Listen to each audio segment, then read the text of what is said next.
Big crash on the backstretch, Rick. Then and right up in front of more traffic. Behind you in 3. Ryan Newman's in it. David Reagan is in it. Well, Fire. And Chris Buescher was in it as well. Chris Buescher involved. The 83 of Dylan Lupton up on top of the 31. The Fire underneath the hood of the 23. And the 14 of Tony Stewart. So he's ripped the whole lines out of the 14. Stop right here, Lisa. The 31 and the 14. There's some contact right here heading into turn 1. The 31 accelerates, gets inside the 14 as they enter the backstretch. Yeah, we've seen this several times. The cars haven't, getting into turn 1, and the 14 just kept coming down on the 31 on the back straightaway. Wasn't happy maybe with what went on in turn 1, and big impact by the 23, and you see right there Chris Buescher kind of bounces between them. Yeah. Luckily gets through, but that was a really big impact for the 23 of David Reagan. It was great to see him climb out. This would be a great view of it, Jeff. Outside 14. 19 straight back, looking inside tight, inside tight, inside tight.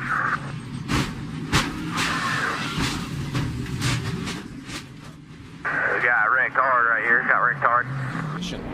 Okay, what happened over there in turn 2? Good question, but I think we're going to find out.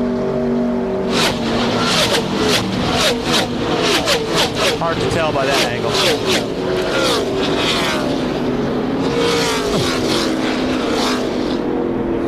Let's try this one. Well, if there's 2 of them involved and they're both spinning, Yeah. chances are there was some contact between them. Question, was a 12 passing the 25 on the outside, or was? This is Ryan Newman exiting the bus stop chicane, hard on the throttle into turn 9 and up on his side after hitting the foam blocks and the tire wall. Ryan was okay. The car was not. Hey, Ryan Newman, big accident in practice. What happened? I got off the bus just after the bus stop. Just overdrove it a little bit, got a little loose, and when I corrected, there was just ran out of real estate.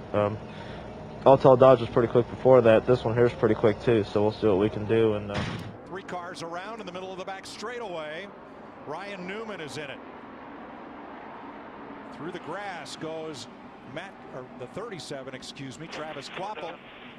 Newman's car destroyed. That's the army of none right there, none left.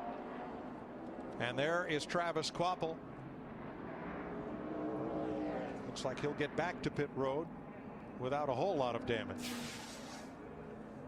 I think they just get a little bit wadded up back in there. It was a hard lick. That was a hard lick for the 39 car. Somebody turned.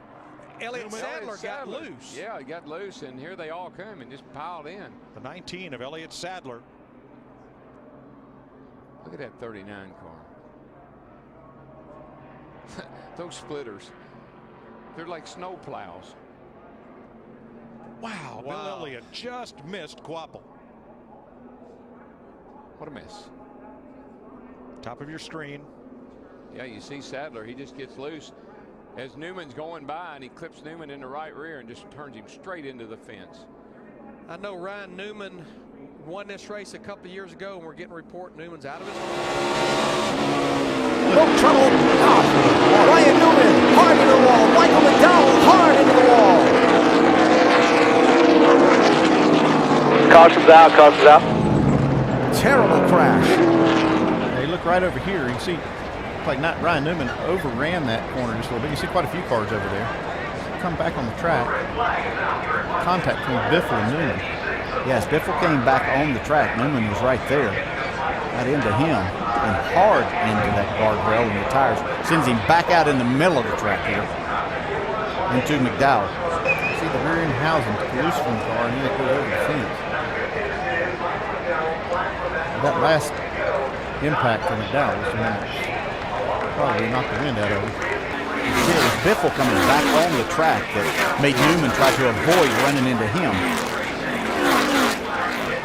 I'm fine. It was just a bad place, wrong place at the wrong time. But from my standpoint, Biff will jump the curb, got the splitter or something up on the curb, and got out and got across the grass. And I probably could have gave him a little bit more, but I tried to time it so I could shoot past, and he slowed down when he got back on the racetrack. But it's really disappointing. We lost John Melvin here last couple weeks, and he did a lot of innovations for our sport, and it's really sad that they haven't adapted any of them here for this racetrack. And the barriers, the safer barrier that doesn't exist here, the Armco walls, there's no concrete walls. It's just it's a very antiquated racetrack, and the safety is not at all up to NASCAR standards. Yeah, J.J. Yelly in that 36, he had actually cracked the top 5 there, headed onto the back stretch. Look at the 39 car here of Ryan Newman. Somebody been on top of him.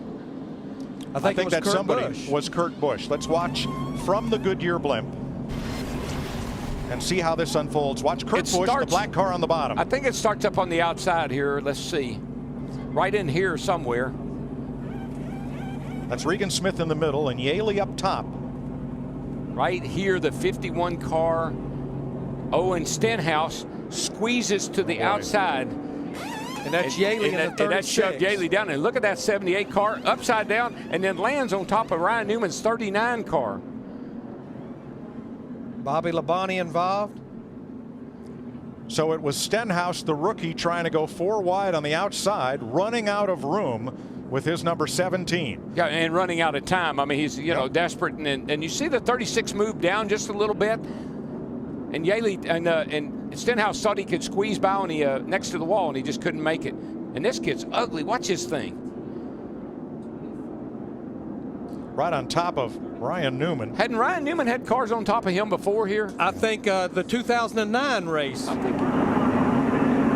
Darrell, I believe the 12 car, Ryan Newman, looks like he was out of shape, maybe starting to get loose by himself. And Newman almost flipped over. Remember, he had that hard crash at Daytona where he got on his roof back in February. I can't imagine that there wasn't some sort of contact that started that, because that looked so violent.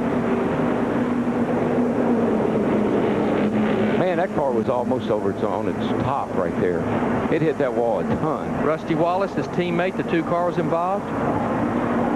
As they come through, watch for the last 2 cars, which I believe, there's Earnhardt Jr. up high. Runs out of fuel in the middle of this. Man, what a big problem that could create. Now you can see that. If somebody run out of fuel right there in the middle of that group, it would cause a huge wreck. We've heard, oh, here's a car upside down. Big time crash upside down. It's Ryan Newman. See Kevin Harvick there. Marcus Ambrose. Ambrose is there, comes across. Harvick stops, and Newman's car comes to rest upside down on its roof. We were hoping it would not happen, and here with 5 laps to go, indeed it has. Hell of a job. I don't know what started that, but you see quite a bit of damage on that car. Flipped over 3 or 4 times. Yeah, I was looking out the window, but I could not see. That's so far. That's the furthest point away from us. Just couldn't tell what was going on there. The safety crews are there immediately. They get in the car and will try to communicate with the driver. Kevin Harvick has pulled his car away. And watch the car get turned around. In fact, he and his teammate Tony Stewart got into the wall, but you can see it turns Ryan Newman around. As soon as it does, it's almost like that wing acts as to help to lift the car up. Lands on Kevin Harvick's hood. See Elliott Sadler there involved. Elliott trying to jam the brakes on to keep from hitting the 39 as it was pirouetting up the track. He's able to miss it. Harvick able to get the car woed down as the 39 just comes rolling down on its roof onto the grass and comes over again another 360 before coming to rest on its top.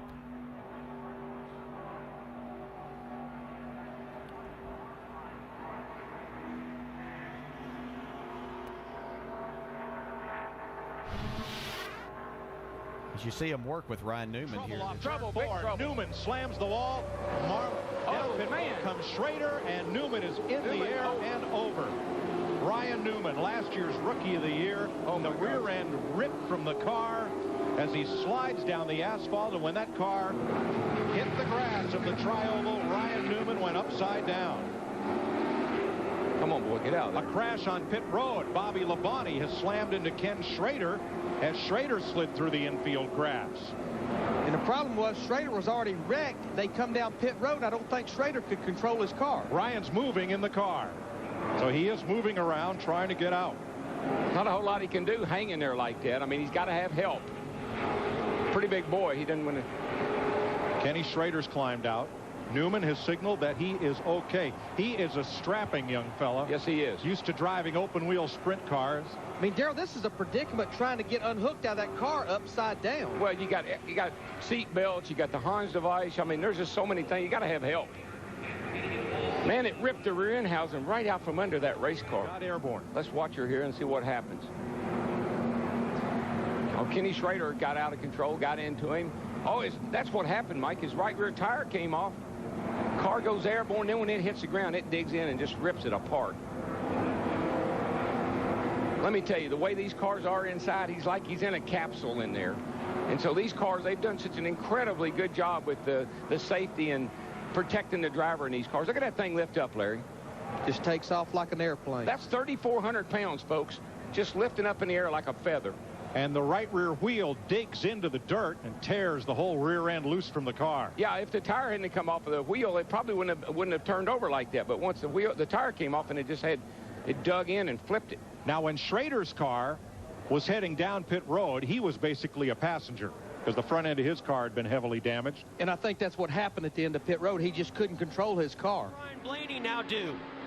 Here comes a push from Denny Hamlin. Oh, this thing's not over yet.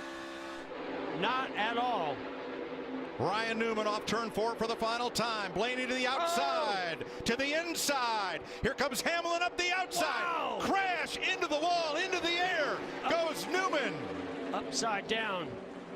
In a shower of sparks on his roof, Ryan Newman comes across the line, 4th. And comes to rest.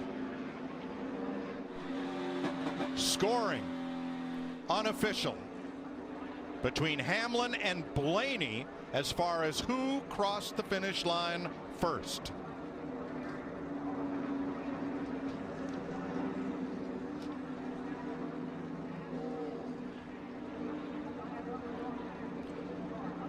Newman got turned, went up in the air. As he came down, was hit by another car and launched skyward. It is Ryan Blaney finishing second. Blaney tried the top side, tried to get low. Ryan Newman goes around, and the car goes to its roof, and here's the on-rushing Corey LaJoie picking it up and over.